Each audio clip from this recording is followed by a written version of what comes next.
lie is a serious matter, and we must take it up. Two of your colleagues in government, Malam Garba Shehu and a pastor, Femi Adesina,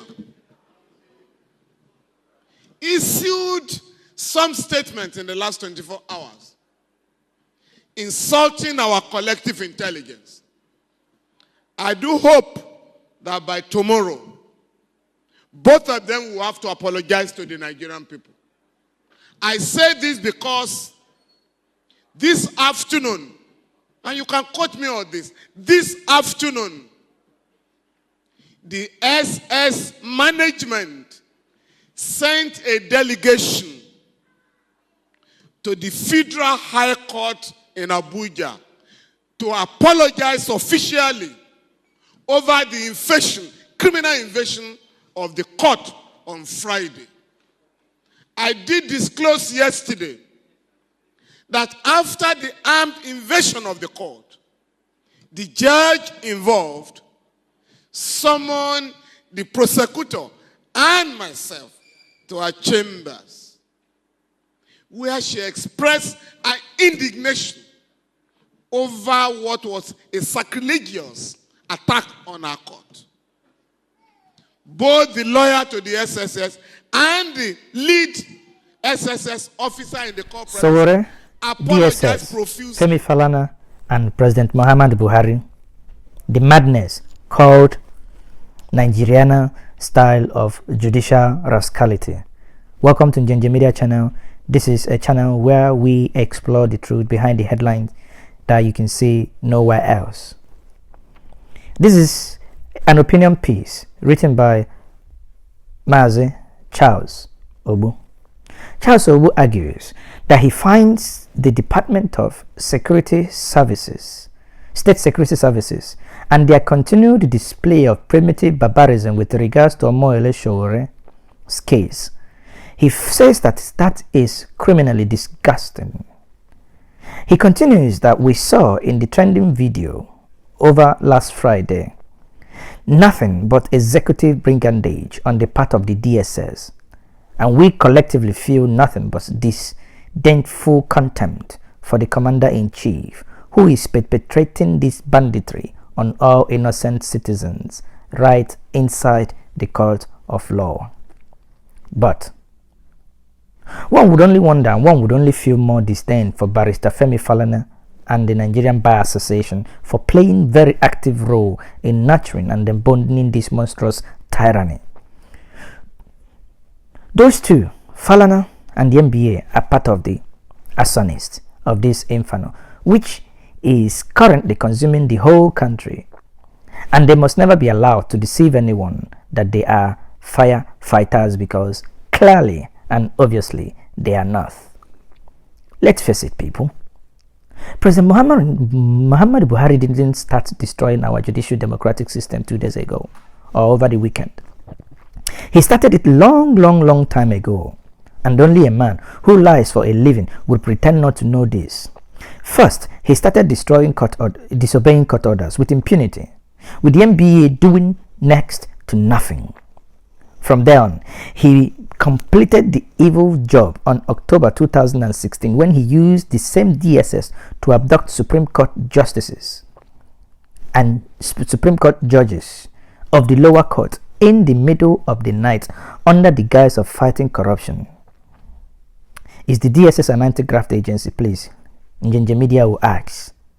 And just before the 2019 election, he basically buried the judiciary and by extension the rule of law and our democracy when he single-handedly removed a sitting Chief Justice of Nigeria, Justice Walter Onnoghen, using a mere ex parte order fraudulently granted by the Code of Conduct Tribunal directly under the presidency and receiving orders straight from the same presidency.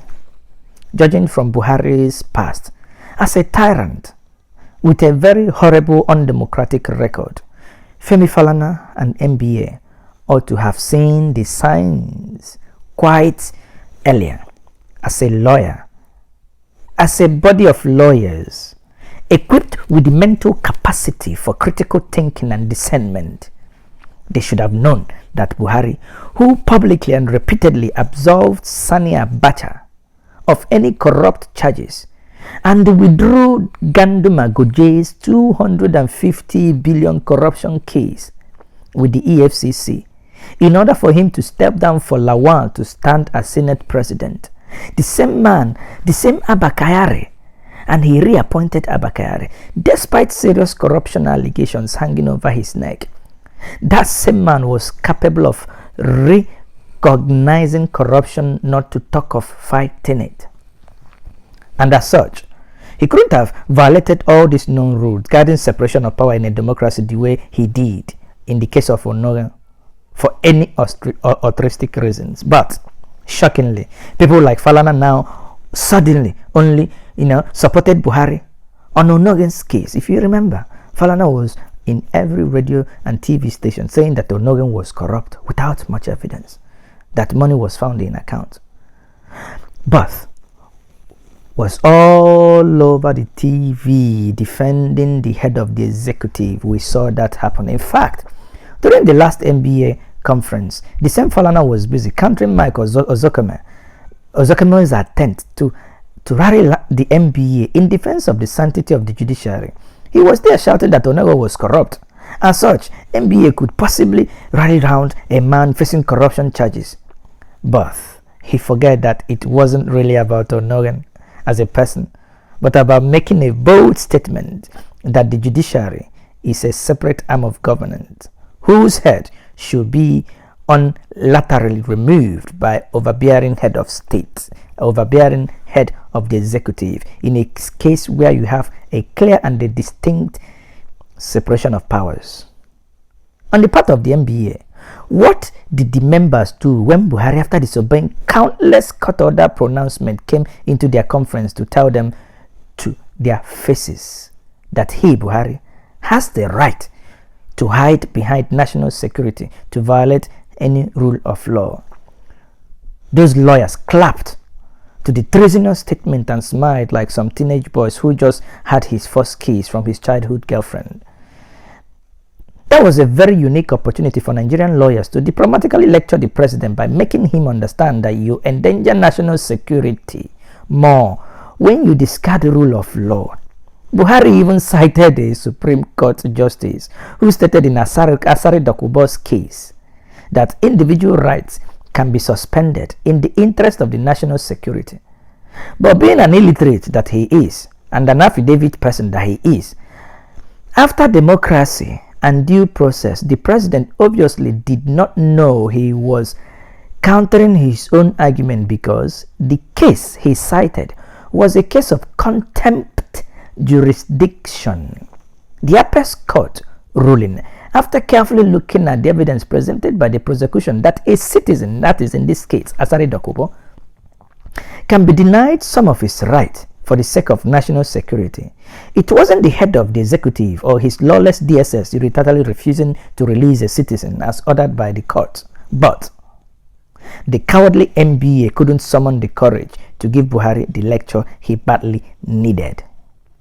The rest, they say, are now history.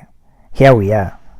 So why is Falana and the NBA now expressing orgasmic outrage over the DSS invasion of Justice Ijeoma Ojukwu's court in a violent bid to rearrest citizen Sowore, as though the Buhari's government became lawless just 2 days ago? Basically, one will begin to think there is an important lesson to learn from the current regime of terror. Tyranny always starts by testing their limits. Once they take one tyrannical step, they listen and they watch for people's reaction. And once they see notable people like Falana and the body of the NBA support their tyrannical actions, they enter the next level. From there, they continue non-stop until they find their way home, because make no mistake, tyranny always finds its way home. Whether in your place of work or government, or your country, always summon the courage to stand up and speak against injustice and tyranny in any form, no matter how smart the tyranny disguises his objective. Democracy is nothing without due process and procedures, and it can't exist without an independent judiciary and a free press, none which we have at the moment. If some tyranny masquerading as democratic violates a laid-down process under the guise of fighting corruption, supporting that tyranny while chanting corruption like some robotic and robot people simply because you don't like the face of the current victim foolishly, you should look beyond what that tyranny is saying and try to see that he's living on what he is actually living unsaid. But let us look beyond and see what his body language and his past records are actually pointing at. Most importantly and lastly, and this is for those against Sowore for his role in bringing Buhari, please guys, we at Njenje Media and Charles Ogbu are begging you. We have a common enemy and existential threat here, and it's certainly not Sowore.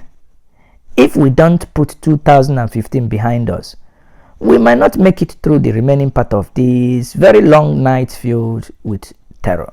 Shame on DSS and all their supporters. Charles Ogbu.